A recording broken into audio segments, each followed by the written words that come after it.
Արդեն մի քանի ժամ է 2026 թվականի հերթական ընտրություններում քաղաքացիական պայմանագիր կուսակցության ընտրական ցուցակի հաստատման առաջին փուլի քվեարկությունն է ընթանում։ Պատգամավորի թեկնածու դառնալու համար գրանցվել է 274 քաղաքացիական պայմանագիր կուսակցության անդամ, սակայն վերջնական ցուցակում հայտնվելու համար նրանք պետք է անցնեն երկփուլանի քվեարկության մաղով։ Աշխատանքի եւ սոցիալական հարցերի նախարար Արսեն Թորոսյանի խոսքով իրենք հրաժարվել են ավանդական մեթոդից, եւ վարչությունը պարզապես հաստատում է առաջին 30 համարներին եւ փոխարենը ներդրել են նախավորակավորման եւ ռեյտինգավորման համակարգ։ Մենք անում ենք երկփուլ քվեարկություն, ըստ էության հիմա մենք ունենք կարելի ասել նախավորակավորման փուլ եւ ձևավորվել է կուսակցության մի քանի ցուցակի մի քանի հատված, առաջի հատված, երկրորդ հատված եւ 100-ից ավել է, այսինքն առաջի 50-ը, երկրորդ 50-ը եւ 100-ից ավել հատվածը։ Առաջի 50-ը շարունակելու է քարոզչություն անել կուսակցության շրջանակներում եւ նորից է քվեարկվելու արդեն վերջնական ռեյտինգավորման եւ կուսակցությունը ինչպես որոշի պատվիրակները համաժողովի, այնպես էլ դասավորվելու է այդ ցուցակը առաջի 50 համարները, երկրորդ 50 համարները դասավորվելու են կուսակցության վարչության կողմից այդ թվերի մեջ ընդգրկված անձանց ենք դասավորելու 50-ում, այսինքն կարող են լինել որոշակի տեղաշարժեր, բայց իհարկե նաև հաշվի առնելու իրենց ի սկզբանե ստացած ձայնը, այսպես ասած, եւ տրամաբանական չի օրինակ 55-րդ համարին դնել 95-րդ համար։ Իսկ 100-ից վերև արդեն մեր կուսակից ընկերների թեկնածուների դասավորումը անելու է վարչությունը։ Որոշման նախագիծը ներկայացնելու համար ձայնը տրվում է աշխատանքի եւ սոցիալական հարցերի նախարար։ Հայաստանում աշխատանքային պայմանագրերը բացառապես էլեկտրոնային եղանակով կնքելու պարտադիր պահանջը, որը պետք է ուժի մեջ մտներ 2026 թվականի հունվարի 1-ից, հետաձգվել է 1 տարով։ Ազգային ժողովի արտահայտ նիստում աշխատանքի եւ սոցիալական հարցերի նախարար Արսեն Թորոսյանը պարզաբանել է, որ չնայած տրամադրված 1 տարի ժամկետին, քաղաքացիների զգալի մասը դեռևս չունի նույնականացման քարտեր կամ չի ակտիվացրել էլեկտրոնային ստորագրությունը։ Նախարարի խոսքով ստեղծվել է մի իրավիճակ, երբ տեխնիկական պատճառներով մարդիկ փաստացի զրկվում են իրենց աշխատանքային իրավունքներն իրացնելու հնարավորությունից, ինչն էլ հիմք է հանդիսացել օրենսդրական փոփոխության համար։ Օրենքի նախագիծը արտահայտ նիստում քննարկելու հրատապությունը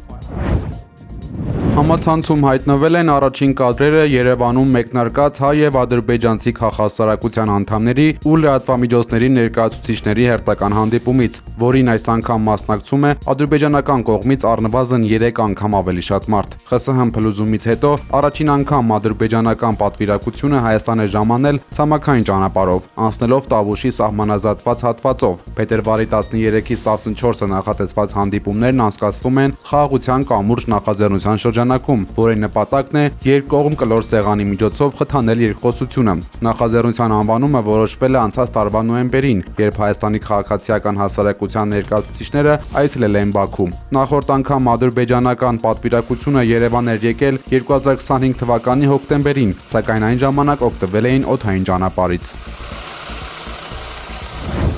Հայաստանի Հանրապետության վարչապետ Հայաստանյան ծառայելական Սուրբ եկեղեցին դատական հայց է ներկայացրել Թալինի Սուրբ Աստվածածին եկեղեցու նախկին հոգևորական կարգալույց հռչակված Արամայիս Թախմազյանի, նախկինում Տեր Թադեի եւ նրա կնոջ Հռիփսիմե Խաչատրյանի դեմ։ Մայրաթորը դատարանից պահանջում է վտարել նրանց Թալին քաղաքում գտնվող եւ եկեղեցուն սեփականության իրավունքով պատկանող բնակարանից, ինչպես նաեւ վերադարձնել բնակարանի բանալիները, հայտնել է Սպուտնիկ Արմենիան։ Հատկանշական է, որ սա միակ հայցը չէ Արամայիս Թախմազյանի դեմ։ Եկեղեցին նաեւ պահանջում է դատական կարգով պարտավորեցնել նախկին հոգևորականին վերադարձնել Սուրբ Աստվածածին եկեղեցու բանալիները եւ արգելել նրա մուտքը եկեղեցու Սուրբ Խորան, ավանդատուն եւ ատյան։ Հիշեցնենք, որ հոգևորականը կարգալույց է հռչակվել եկեղեցու նկատմամբ անհնազանդություն դրսևորելու եւ պատարակների ժամանակ ամենայն հայոց կաթողիկոսի անունը չհիշատակելու հիմնավորմամբ, սակայն նա շարունակել էր ծառայություններ, այդ թվում պատարակներ մատուցել երկրի իշխանությունների աջակցությամբ։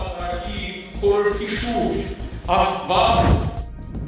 Իզմիրյան բժշկական կենտրոնում առավոտից սկսված խուզարկություններն ավարտվել են։ Առգրավվել են հիվանդանոցի տնօրեն Արմեն Չարչյանին պատկանող համակարգիչը, գումար։ Փաստաբան Էրիկ Ալեքսանյանը հայտնել է, որ քննիչները խուզարկություններ էին անում 2025-ի հոկտեմբերի 9-ին հարուցված գործի շրջանակներում։ Մայրաթոր Սուրբ Էջմիածնին պատկանող հիվանդանոցում իրավապահների գործողությունները փաստաբանը դիտարկում է Նիկոլ Փաշինյանի հակաեկեղեցական արշավի տրամաբանության մեջ։ Բժշկական կենտրոնը գնումներ է կատարում նաև այն ընկերություններից, որոնք պատկանում են հոգևոր հոգևորականներին։ Մինչ այս պահը Արմեն Չարչյանը եւ Իզմիրյան բժշկական կենտրոնի որևէ աշխատակից, սկսած տնօրենից, փոխտնօրենից եւ վերջացած յուրաքանչյուր այլ աշխատակցի հետ կապված որևէ հրավեր վարույթ իրականացնող մարմին որևէ վարույթի գործողության մասնակցելու վերաբերյալ չի եղել։ Ռուսաստանի անվտանգության խորհրդի քարտուղար Սերգեյ Շոյգուն ՌԻԱ Նովոստիին տված հարցազրույցում հայտարարել է, որ Մոսկվան ստիպված կլինի հաշվի առնել միջուկային անվտանգության ոլորտի նոր ռիսկերը, եթե Հայաստանում ամերիկյան տեխնոլոգիայով փոքր մոդուլային ռեակտորների կառուցումը մտնի գործնական փուլ։ Շոյգուի ձևակերպամբ նման նախագիծը պետք է դիտարկել որպես ուղղակի սպառնալիք, հաշվի առնելով Հայաստանի սեյսմիկ ակտիվությունը։ Նա զուգահեռներ է անցկացրել ճապոնական Ֆուկուսիմա 1 ատոմակայանի վթարի հետ, հիշեցնելով, որ այնտեղ երկրաշարժի հետևանքով շարքից դուրս են եկել հենց ամերիկյան արտադրության ռեակտորները, ինչը հանգեցրել է մասշտաբային ճառագայթային աղտոտման։ Բացի անվտանգային խնդիրներից, Դաշնության անվտանգության խորհրդի քարտուղարը բարձրաձայնել է նաև տնտեսական անորոշության հարցը։ Ըստ նրա, Միացյալ Նահանգները Հայաստանի հետ քննարկումների ընթացքում չի հստակեցնում ապագա ատոմակայանի արտադրած էլեկտրաէներգիայի վերջնական գինը, ինչը լրացուցիչ ռիսկեր է ստեղծում երկրի էներգետիկ համակարգի համար։ Իրանի պաշտպանության խորհրդի քարտուղար Ալի Շամխանին հայտարարել է, որ երկրի հրթիռային համակարգը կարմիր գծերից մեկն է եւ բանակցությունների ենթակա չէ։ Շամխանին Իրանի հրթիռային ուժերը բնութագրել է որպես երկրի պաշտպանական համակարգի անբաժանելի մաս։ Նա նաեւ շեշտել է, որ Իրանի դեմ ցանկացած արկածախնդրություն կստանա ուժեղ, վճռական եւ համաչափ պատասխան։ Շամխանին երկրի ռազմական պատրաստվածությունը որակել է բարձր եւ զգուշացրել, որ ցանկացած սխալ հաշվարկ կհանգեցնի շատ ծանր հետևանքների։ Անդրադառնալով Միացյալ Նահանգների դերին տարածաշրջանային զարգացումներում, նա պնդել է, որ Իսրայելը չի կարող գործել առանց Վաշինգտոնի անմիջական աջակցության։ Շամխանին ասել է, որ եթե բանակցություններն ընթանան իրատեսորեն եւ առանց ծայրահեղ պահանջների, դրանք կարող են դրական ընթացք ունենալ եւ ապահովել բոլոր կողմերի շահերը։ Իրանում ընթացող անկարգությունների ժամանակ ԱՄՆ-ն հազարավոր Starlink տերմինալներ է գաղտնի ուղարկել, հայտնել է Wall Street-ը հղում անելով ամերիկացի պաշտոնյաներին։ Ըստ աղբյուրի Starlink-ը տեղակայելով Սպիտակ տունը փորձել է համացանցի հասանելիությամբ ապահովել ցուցարարներին, երբ Իրանի իշխանությունները արգելափակել էին։ Պետդեպարտամենտը վերջին ամիսներին գնել է մոտ 7000 Starlink տերմինալ, որի մեծ մասը ձեռք է բերվել հունվարին։ Թերթի աղբյուրները նշել են, որ նախագահ Թրամփը տեղյակ է եղել գնումների մասին, բայց չգիտեն նա հաստատել այդ ծրագիրը, թե ոչ։ Այս ամենին զուգահեռ երկրների միջև բանակցությունները դեռևս շարունակվում են։ Թրամփ-Նեթանյահու հանդիպումից հետո Միացյալ Նահանգների ղեկավարը նշել է, որ Նեթանյահուն իրեն չի համոզել հարվածել Իրանին։ Ես նրանց հետ կխոսեմ այնքան ժամանակ, որքան կցանկանամ, եւ կտեսնենք, կկարողանանք համաձայնության գալ։ Եթե չստացվի, ստիպված կլինենք անցնել երկրորդ փուլին։ Երկրորդ փուլը շատ ծանր կլինի նրանց համար։ Ես դա չեմ ցանկանում։ Ուկրաինայի նախագահ Վլադիմիր Զելենսկին եւ արտաքին գործերի նախարար Անդրեյ Սիբհան ժամանել են Գերմանիա մասնակցելու Մյունխենի անվտանգության համաժողովին։